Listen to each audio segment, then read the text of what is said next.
Viduniečių stovykla Bitėnuose daugeliu Lietuvoje nebe naujiena. Nuo 1992 susibūrė ši stovykla. Vėliavą iškėlė sodybos šeimininkai. Tai kaip ir jųjų pritarimas stovyklos veiklai.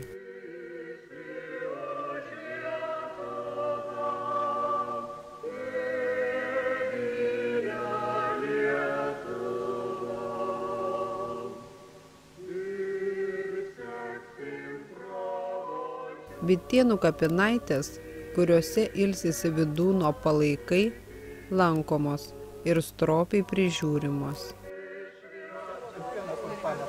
Ne, tai žemė reikia. Paskui ne. Pavakarę stovyklautojai drauge aplanko Rambyną. Pasisveikina su Šventu kalnu, nusilenkia upių tėvui Nemunui.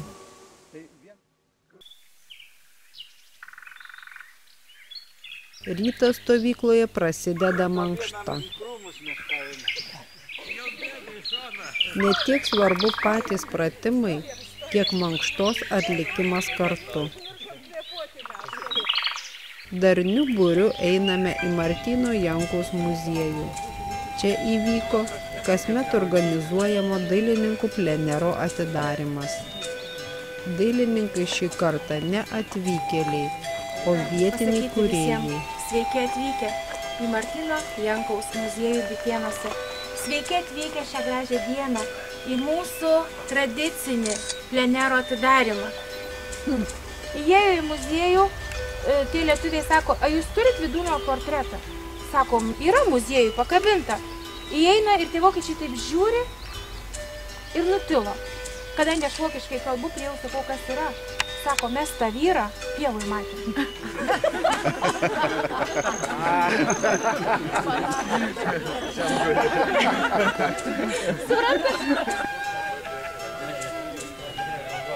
Trumpai pabendravę ir palinkėję dailininkams sėkmės, viduniečiai sugužėjo į patį muziejų. Čia išklauso Vacio Bagdonavičiaus išsamų pasakojimą apie pirmąsias Vydūno knygas, išleistas Martyno Jankaus spaustuvėje. Muziejaus kiemelyje ant suolų išdėlioti drožiniai, kuriuose užfiksuoti Kristijono Donelaičio metuose aprašyti ūkio darbai. Skulptūrėles išdrožė vietinis tautodailininkas Vytautas Budvytis. Popiet organizuojama naujai išleistų knygų pristatymas Vakaronė. Juk į stovyklą susirinko ištisas būrys rašytojų, poetų, kur geriau jį netarp bendraminčių pristatyti savo kūrinius. Pirmąją savo poezijos knygą Regėti ir augti pristatė Rima Palijanskaitė. Linksmumų bei džiaugsmų sukūrė ją ir keistą pasaką apie klusnumą, apie moters mirtiną nuodėmę, kaltę. Buvo aišku. Vakaronėje buvo galima išgirsti plunksnos brolių balsus, pabendrauti su jais, pasiklausyti jų deklamuojamos poezijos. Taip pat pagirti ar pakritikuoti, o gal paklausinėti apie jų kūrybos kančias. Tokiais žodžiais pačių sukurtas skelbimas kvietė į Vakaronę.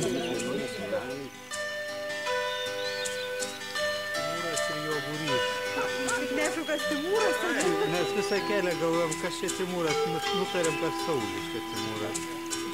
Bet mano baltas toliausiai girdis, ar ne? Ne, toksai labiausiai visuomeniškas žmogus.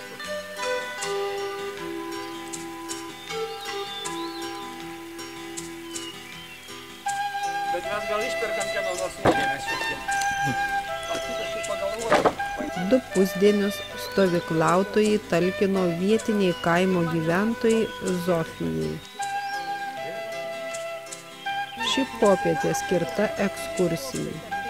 Iki pat Rambyno keliavome Nemuno pakrantę gamtos taku. O dabar pasieniečiai mūsų yra geriausi draugai. Jubiliejai, vardadieniai ateina su puokštėm, su sveikinimais, kviečiasi pas save į šitą užkardą, į svečius įvairiausius renginius ir sako, kaip jūs, sako, padarėt gerą darbą. Tikrai, sako, čia būtumėm nieko nematę, o dabar, sako, mes matom visą ruožą. O tai tokia. Birutei Žemgulienei čia pažįstamas kiekvienas posūkis, kiekviena dauba. Prabėgusio antro pasaulinio karo pėdsakai. Kur kareiviai buvo apsikasę. Taip, patrankos daleiskim stovėjo ir tankai įvažiavę. Artėjant frontui buvo įsakytas, buvo atiduotas įsakymas per kelias valandas viską susikrauti ir važiuoti į vakarus. Tai ką? Aš plasnuoju. Pamatuoti galima tiek siekti. Ar reikia siekti smarkiai? Dviejų siekti. Sėdame valandėlę pailsinti kojas, bet juk ausis nepavargo. Klausomės Vacio Bagdonavičio. Pašnekėsi, kad mokyklų nėra, išdėstysi visus reikalus. Vydūnas sutinka ir nuvažiuoja į kongresą 30 metais. Ženevoje atrodo tas kongresas. Pasigirsta daina. Atsakas ir padėka Rambynui, Nemunui ir žmonėms, mylintiems ir saugantiems kraštą, šią šventą vietą.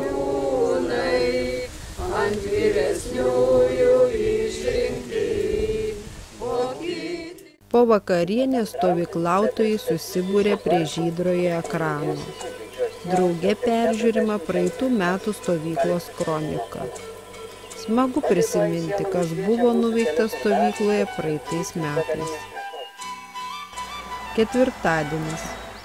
5. stovyklavimo diena buvo skirta išvykai. Kelionę pradėjome sustodami prie Bardėnų kapinaičių. Tai vienos iš senųjų šio krašto evangelikų liuteronų kapinių. Mes jau Ventės rage. Oras puikus, skaisčiai šviečia saulė, marios ramios. Nusipavikslavome šalia Švyturio.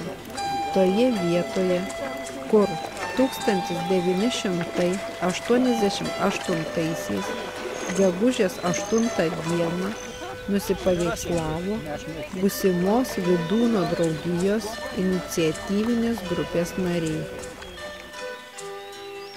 Kintuose mus svetingai pasitiko muziejininkė Rita Tarvydienė. Išklausome pasakojimo apie Vydūno praleistus metus Kintuose. Manau, kad atvykote pas mus visi. Jisai puikiausiai suprato, norint žmonės pasiekti su savo idėja, neužtenka vien rašyti knygas ir pasakoti, nelabai dar klausosi ir ypatingai nelabai ir skaito. Tai per muziką, dainą, vaizdus galima patraukti žmonių dėmesį, paveikti jau tada pilnai jų dvasią ir visą kitą. Tai vat, tam buvo vaidinimai daromi, spektakliai, visi kitą. O kartu ir papildėte. Ačiū labai, be galo, labai smagu. Peržiūrėsime, galbūt padarysime specialią peržiūrą. Gražu, ne? Reikia pažiūrėti. Šilutėje Fridriko Bajoraičio bibliotekoje įvyko susitikimas. Knygų apie Vydūną ir vydūniečių kūrybos pristatymas. Šių lūpų skamba labai įtaigiai, labai taip gražiai atsiskleidžia tokios trapios žmogaus egzistencijos. Čia poeto knyga, čia prozininko. Va, taip. Sumeluok spalvos rudenį masiškai vyra, krinta plunksna iš skydaliais. Dovanokite, moteris vyrai, aš tyliu išventu beiliais. Dovanokite, kad nedovanotumai prie teisybės grįžtu. Šventas poreikis apsinuodinti, nemažesnis ir būti gražiu.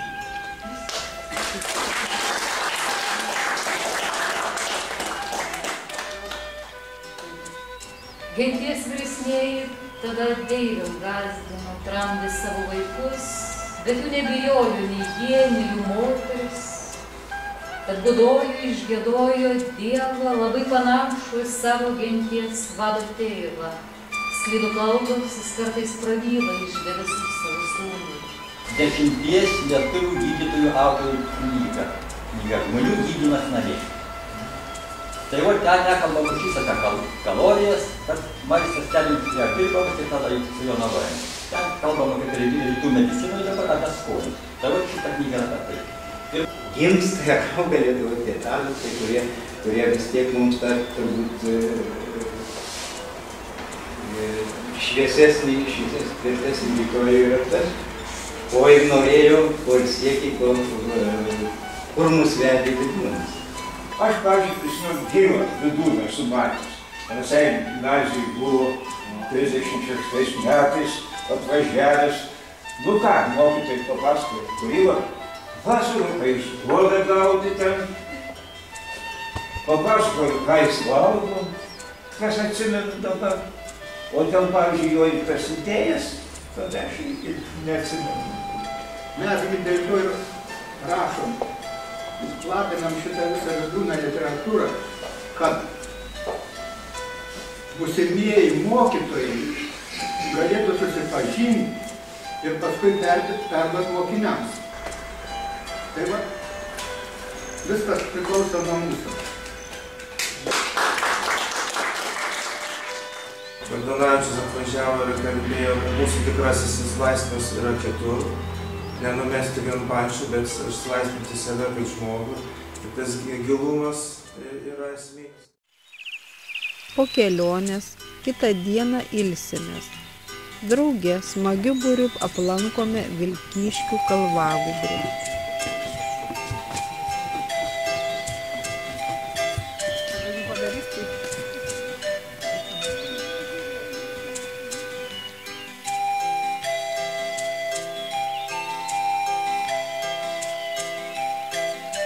Atsiveria nuostabūs vaizdai, kuriuos papildo besikeičiantis lengvais baltais debesėliais nusėtas dangus.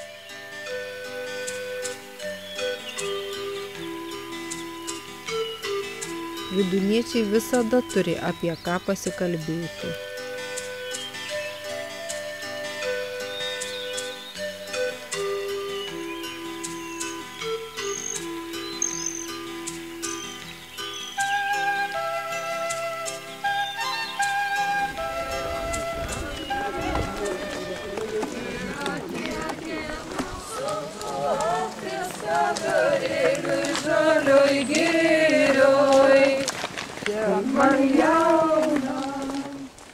Du 2009 metai buvo pirmieji, kai kapinaitėse nebebuvo nieko statoma. Tvarkymo etapas užbaigtas.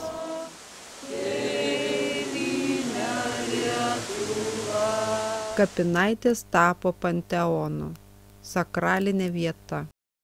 Nuo šiol čia bus ateinama nusilenkti išminčiui Vidūnui ir kitiems didiesiems šios žemės sūnums.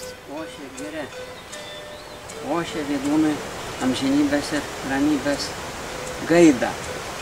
O mes čia ateidami kas metai galim pažadėti, didis Vidūnai, mes visada, kiekvienais metais vis sugrįšim čia ir kartu pažadam, kad įsivešim tavo kvietimą būti aukšta šviesos esybė, same žmogum vadinti ir kad tas tavo kvietimas skambės mums nuolatos kiekvieną dieną, kaip tau skamba šitas girios mišinas. Virš kapinių kitoks dangaus gilumas, po medžiais didelė erdvė ateina, suvokti pasauliui reikia genialumo, o jūs artojai buvot Menšteinai. Esmė aukšta šviesos esybė. Save žmogum ir vadinu. Iškėlęs galvą žengt galiu, jei reikštųsi tuo prakilnybė. Martynas Jankus, Mažosios Lietuvos patriarchas, spaustuvininkas, knygnešys, Aušros redaktorius ir leidėjas. Jisai buvo Vydūno pirmtakas, Vydūno pirmeivis. Ir Vydūnas įsijungė į tas veiklos sritis, kurias jau Martynas Jankus buvo pradėjęs. Martynas Jankus leido aušrą, Vydūnai aušra nušvietė jo sąmonę, pažadino meilę lietuviškam žodžiui ir paskatino jį tarnauti lietuvybei. Čia palaidotas Valteris Kristupas Banaitis, Vydūno draugijos garbės narys. Savo apsilankimu pagerbė vydūniečiai Bitėnų kapinaitėse Joną Gudavičių. Tai malonu, kad galėjom dalyvauti šito puikaus žmogaus laidotuvėse. Kažkaip simboliškai stovykla baigėsi, sveikinam su juo, palaidojam ir išvažiuojam.